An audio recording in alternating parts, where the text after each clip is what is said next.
Okay, so now we really start our discussion of the Talmud as part of our discussion of introduction to rabbinic literature.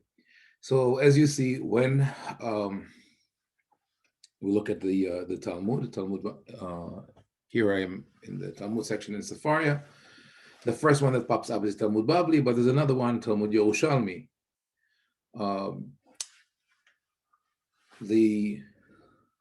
The name Talmud, as I mentioned before, but I'll say it again, Talmud means to learn. The word Gemara also comes from the verb to learn in Aramaic, gamar. But in Aramaic, gamar means also to learn by tradition, relying on a master. Later on, it developed to mean what one learns and analyzes by himself. The names Gemara and Talmud were interchangeable in the beginning, but later on, people decided to use the word Gemara for the commentary on the Mishnah and Talmud for the combination of the Mishnah and the Gemara together. But we could say that in the probably right after the time of the Mishnah, between the time of the Mishnah and the time of the Gaonim, for about 500, 600 years, the name Talmud was amorphous. It replied to anything that people commented on the Mishnah. There was no body of work called Talmud. And the question that we would really need to discuss before we even proceed to look into Talmudic texts is whether there was ever an official book called Talmud. And it was there because remember when we spoke about the Mishnah, that disconnected again. When we spoke about the Mishnah was edited by Rabbi, or put together, at least compiled by Rabbi Yehuda Anasi. There's a stamp of an author on the Mishnah. Some people say that he edited every word. Okay, I have. Fine. So as I said, with the Mishnah and Rabbi Yehuda Anasi, there's a clear hand of an editor, even if he didn't edit the Mishnayot per se, like he didn't edit the smaller units, but he was the one who put together the files that became Masechtot, and he decided what makes it, what doesn't make it. We don't know that this is what happened with the Talmud, that there was an editor who reviewed every page of the Talmud and said, okay, this stays, this goes, right? So some people believe that there was, some people believe that there's complete chaos and just things were added on, and the truth lies somewhere in between, I believe. But let us first speak about the two sets of Talmud, the Talmud Bavli and the Talmud Yerushalmi. So the Talmud Bavli, the name is quite appropriate because it was written or put together in Babylonia, in Bavel, which today is Iraq and Persia, and actually mainly under Persian influence. Some people would argue even that you could call the Talmud the Persian Talmud because there's a lot of influence of the Persian legal system on the Talmudic thinking of the Babylonian Talmud. Talmud Yerushalmi is a misnomer, meaning the name doesn't really describe the Talmud. It is an affectionate name. It should really be called the Talmud Eretz Yisrael, and that's how it was referred to in the time of the Gemara and also in the time of the Gaonim. They either called it Talmudat Eretz Yisrael or Talmudat Divnei Ma'arava, the Talmud of the West, because Eretz Yisrael is west of Bavel. But it was not called Talmud Yerushalmi. Talmud Yerushalmi, as I said, is an affectionate name for people who, for them, Yerushalayim is the epitome of Eretz Yisrael. But it would not have been able to be written in Yerushalayim because at the time it was written or composed, Jews were not allowed to live in Yerushalayim. And even when the restrictions were lifted, the people who lived there were not part of the rabbinical academies. So, as I said, for a very long time it was called Talmud Eretz Yisrael or Talmud HaMa'arav.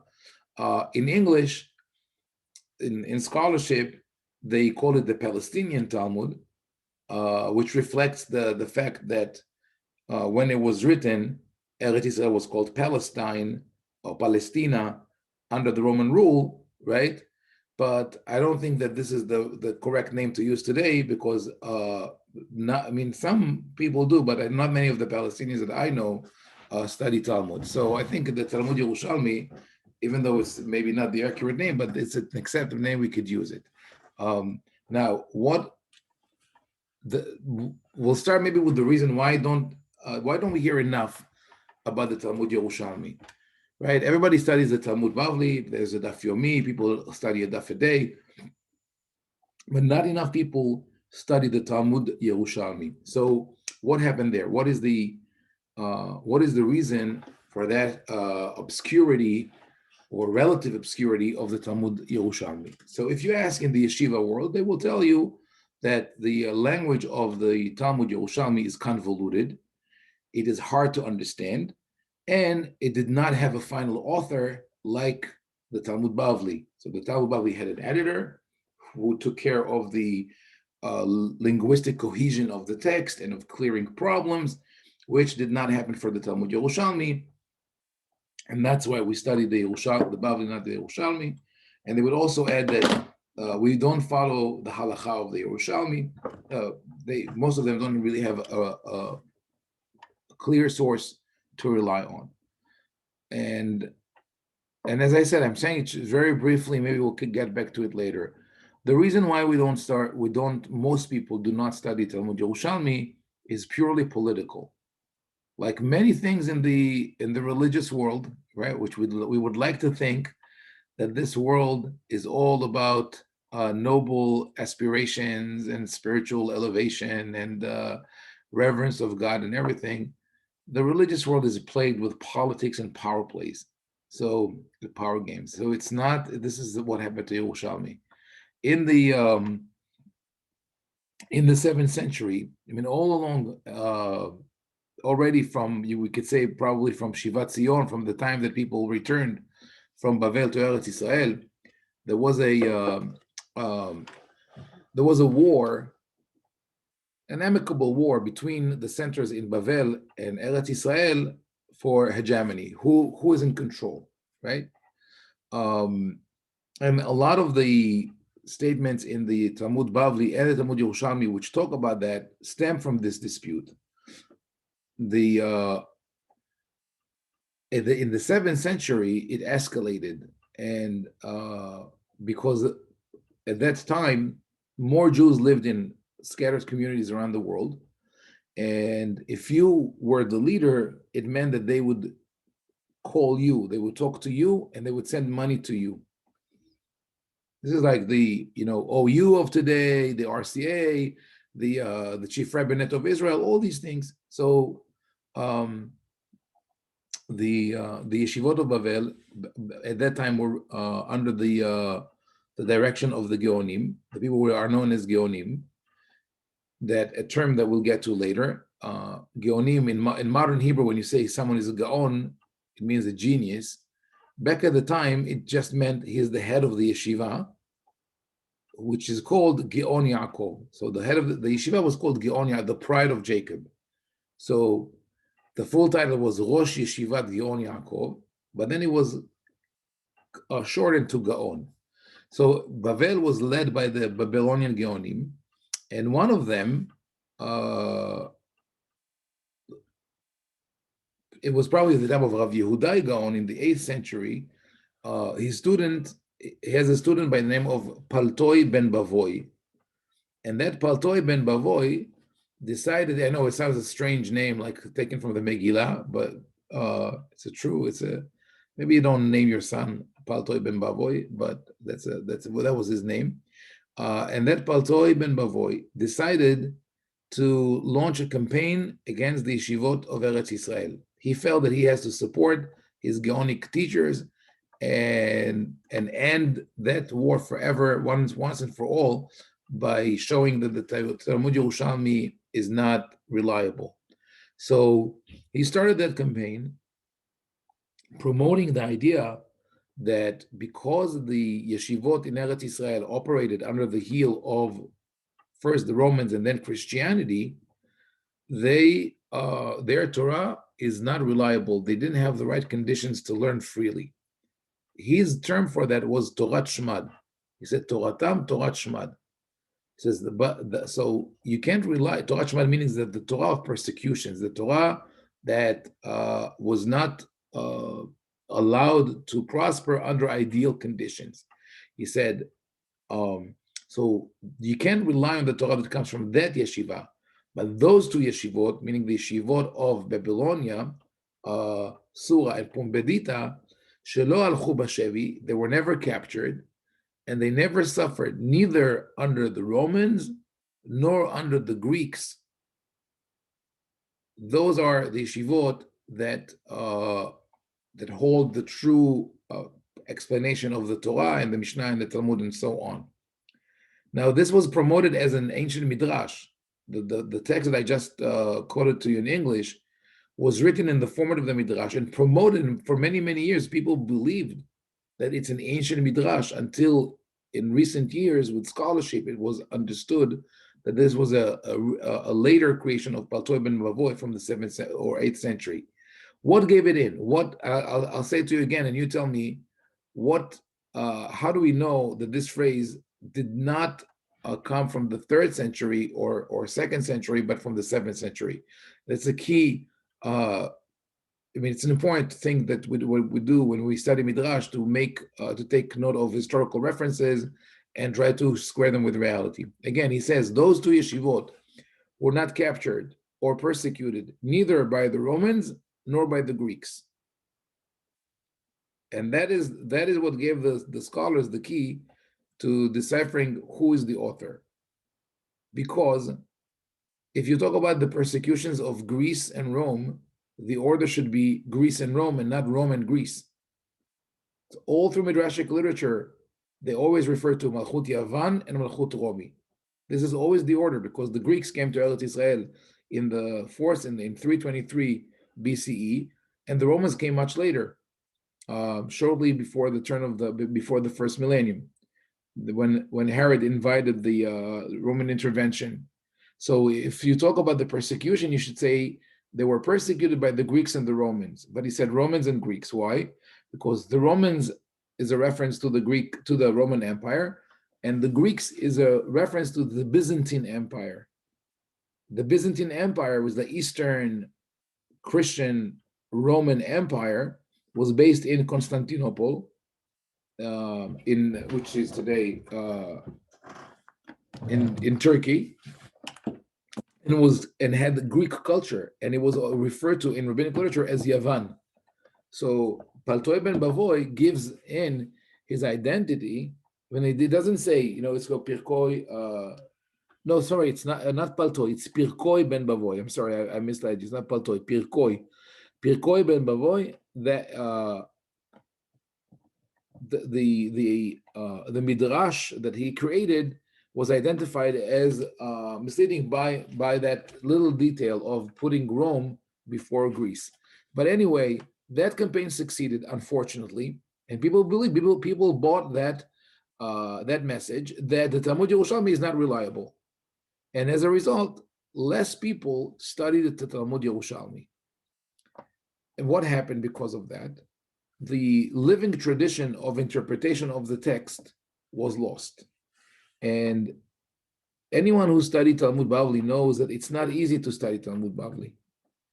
Even today, with Art Scroll and Steinsaltz and translations to, the Sensino translation to English, and many different applications and formats online, still, it's hard for people who were not initiated to take on this study on their own.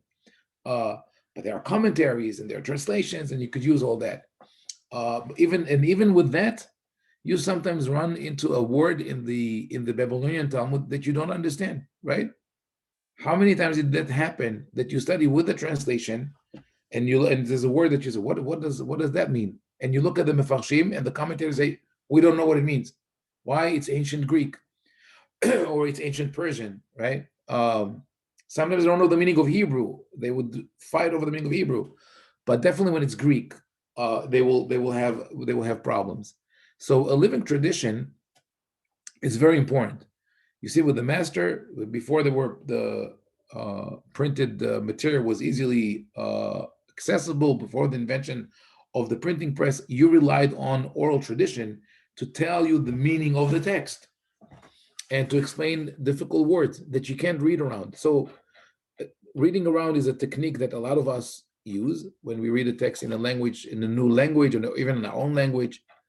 But sometimes you can't read around, because if the Talmud says, for example, X is forbidden, you can't read around X if you know what X is.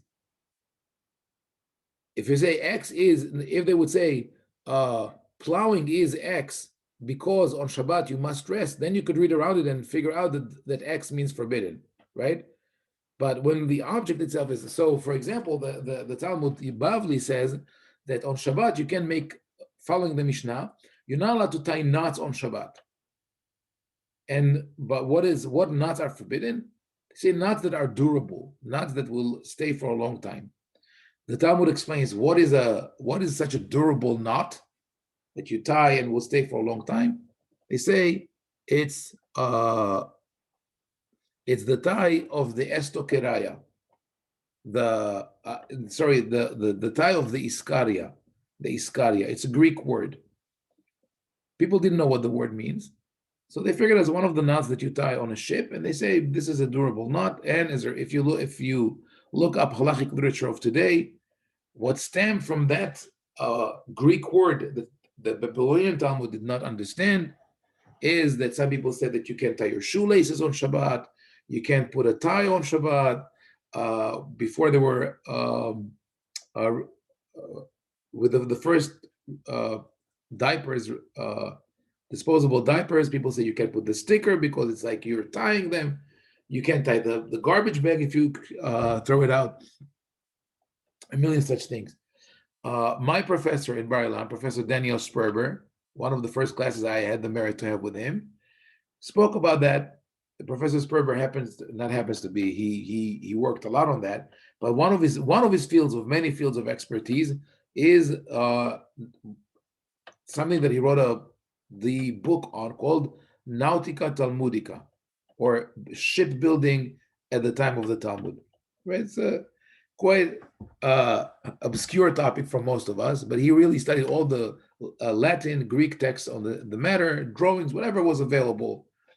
And because ships feature prominently in rabbinic and halachic literature of the time, and about Shabbat, Tumah, everything. And he found out that this word that appears in the Mishnah, in the Talmud, Iskaria, is a distortion of a Greek word that has been forgotten, which is hestokeraya, which means the ring around the mast. And that ring around the mast was at the top of the mast. There was the ring that the sailors used to pull the sails up to full height, and it was made of rope. You couldn't make it from wood because the wood would splinter with the salt water and cut the rope, and you couldn't make it from metal because the metal would corrode and become rusty, and also would cut the rope. You're not going to climb up the mast every day, right? So they made it of ropes. The ring itself through which the other ropes ran was made of rope, because the rope could extend and contract in the rain, with different climate, without being damaged. And once you put that ring on top of the mast, you wouldn't remove it for 20, 30 years. So when the Talmud says you're not allowed to tie a durable knot, they refer to knots like that. Something which is professional and is going to be there for years. Not shoelaces, not a garbage bag, all these became bamash. Halacha was sidetracked because of the misunderstanding of one word. At the time when I took that class, that was in 1997, I asked Professor Sperber, remember, I was already serving as a rabbi of a community, and we dealt with a lot of questions of Shabbat, and this halacha never seemed logical to me. So I remember asking him, so what does it mean about halacha? What about the halacha that we practice today? And he said, the halacha is one thing and our scholarship is a different thing.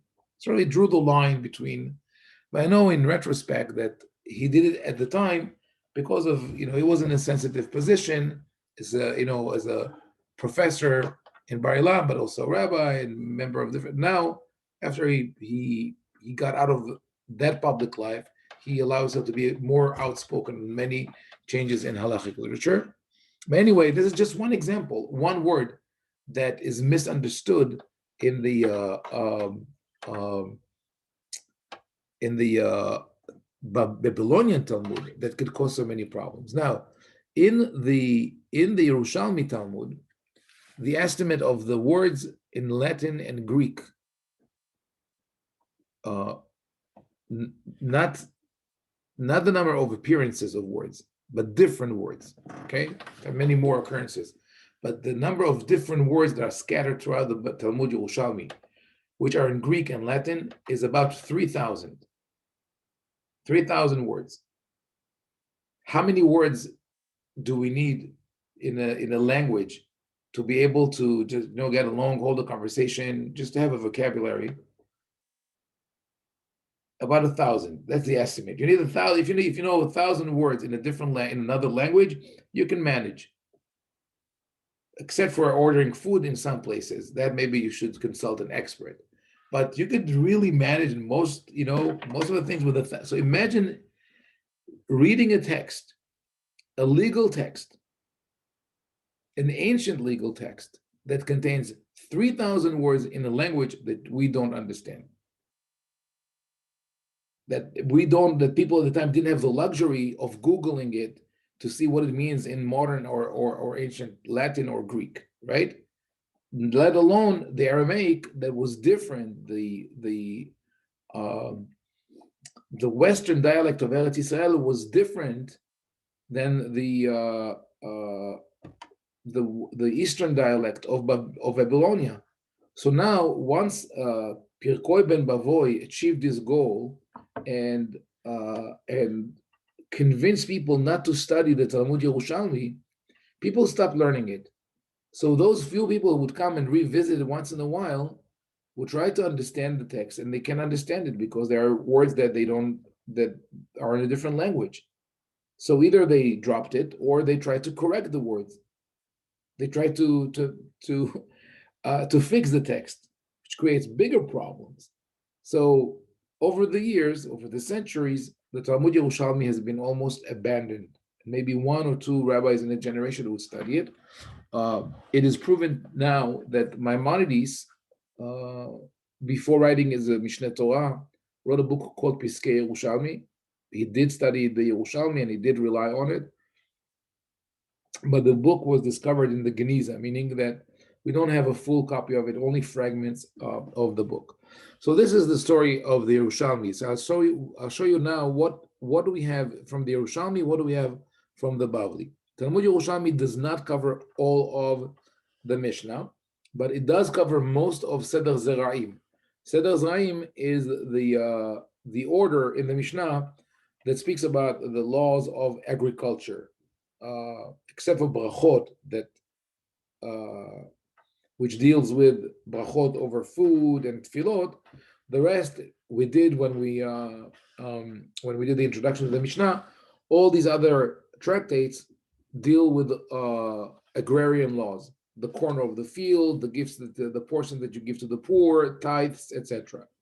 So, since all these mitzvot were practiced in Eretz Israel, and the Israeli Eretz Israel society was an agrarian society, those were halachot that rabbis dealt with, and they developed Talmud around them.